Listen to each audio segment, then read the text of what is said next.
Isn't it funny how sometimes the simplest words we use are actually the most powerful? Seriously, they're like these little keys that can unlock massive ideas. Today, we're going to put one of those simple but mighty words right under the microscope and see what makes it tick. But first, let me ask you something. To have a real conversation, to really express yourself in English, how many words do you think you truly need? Go ahead, take a guess. Thousands? Tens of thousands? Well, the answer is probably gonna surprise you. Get this, 850. That's it. This number comes from a pretty special list called the Basic English 850. It's this core vocabulary that was designed to be just enough for anyone to communicate pretty much anything. It's an incredibly smart way to look at the language. And the word we're diving into today, attraction, well, it's right there on that list. It's one of those fundamental building blocks of English. So come on, let's break it down and see just how much heavy lifting this one simple word can do. Okay, first things first, we've got to get the sound right. It's pronounced attraction. Go on, try saying it. Attraction. Kind of has a nice, strong rhythm to it, doesn't it?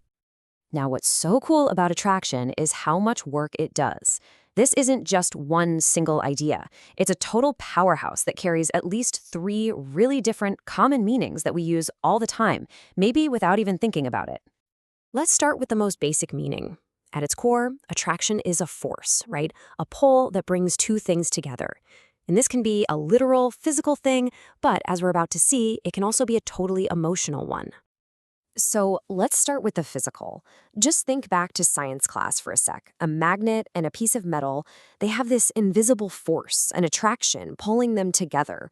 It's the perfect literal example of this word in action. Now, watch this. We can apply that exact same idea to the emotional side. The core meaning, a force that pulls 2 things together, it's exactly the same. But here, it's not magnets, it's that emotional person-to-person connection. So cool, right? One word covers both physics and feelings. Okay, let's switch gears a bit to this second meaning. An attraction can also be something that pulls people to a place. It's the main event, the big feature, the thing everybody is lining up to see. And here's a super clear example. Why do people travel to San Antonio, Texas? Well, for a lot of them, the main draw, the main attraction, is the Alamo.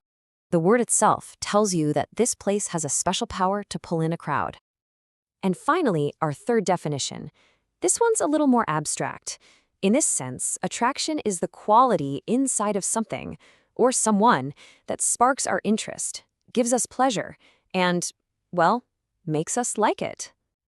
And here, the word gets even more nuanced, right? It's not about a physical force or a tourist spot, but it's about the very quality of appeal itself, that whole what and why behind what we find interesting or desirable. But hey, understanding the noun attraction is really just the starting line. Once you really get that core idea of a pull, you unlock a whole family of related words that let you express that idea in all sorts of different ways. So you got the verb to attract, the adjectives attractive and unattractive. You can be attracted to something. You can even talk about its attractiveness. See? They all just branch out from that one single root. And what I love about this is how simple it makes expanding your vocabulary. Just look at this. You add the prefix on, just 2 little letters, and bam, you've completely flipped the meaning.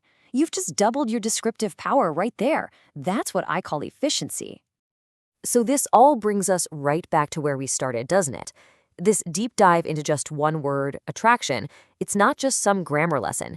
It's the perfect showcase for a much bigger idea, the incredible power that's packed inside these core words of basic English. So, what's the big takeaway here? It's this.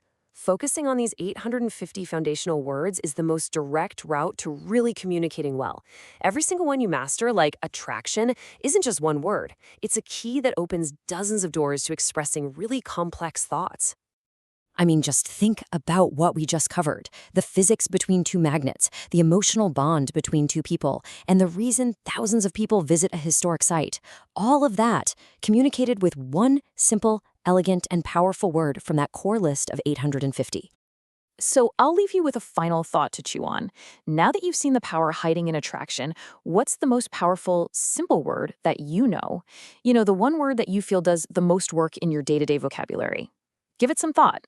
The answer might just be your next key to unlocking the language.